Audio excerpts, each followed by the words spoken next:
Ya, alhamdulillah kita saat ini berada di Ainanar di Desa Perla, di mana eh, petani nilam itu karena harga nilam sebelumnya sudah menjadi primadona di Kecamatan Pitu dan Perangon, dan kali ini juga petani nilam sudah mulai lagi,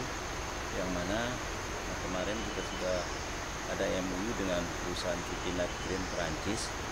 yang mana ada salah satu koperasi di Geluas yaitu Delixia Gayo Cooperative, yang mana dari petani nilam ini sekarang sudah termotivasi dengan adanya kesepakatan harga. Artinya ini sangat menjanjikan untuk petani nilam. Di samping itu kita upayakan petani nilam ini menanam jangan di kawasan, tapi dia harus juga ikut reboisasi. Seperti saat ini kita saksikan dengan penanaman nilam, ditanam kemiri dan juga kakao, yang mana nanti setelah panen ini nilam berkali-kali tanaman tua seperti kemiri sudah berbuah, sehingga hutan lestari hijau dan manfaatnya juga nilam ini sangat menjanjikan untuk kebutuhan masyarakat. Maka dalam hal ini kita berada di kawasan Kecamatan Pitu Jaya, Desa Perla, yang mana di Desa Perla ini saat ini setelah kita kalkulasikan bahwa petaninya sudah mulai lagi kembali ke nilam, karena sebelumnya pun ini sebagai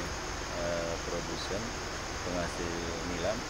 dan juga nilamnya dengan kualitas ya setelah di Perla itu rata-rata produksi dari Perla yang bahwa kualitasnya sangat baik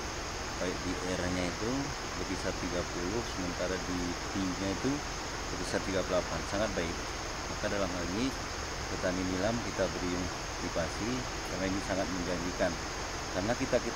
hitung itu nilam ini dengan sistem mulsa, yang mana 3 bulan 14 bulan sudah bisa panen, sementara hama lebih banyak tantangan di saat kita menanam cabai. Bahkan nilam ini sangat efektif juga di saat kita menanam cabai mulsa itu, di selang-selangnya ditanam nilam, juga petani tembakau. Jadi begitu panen itu cabai atau tembakau, nilamnya sudah bisa diproduksi kembali.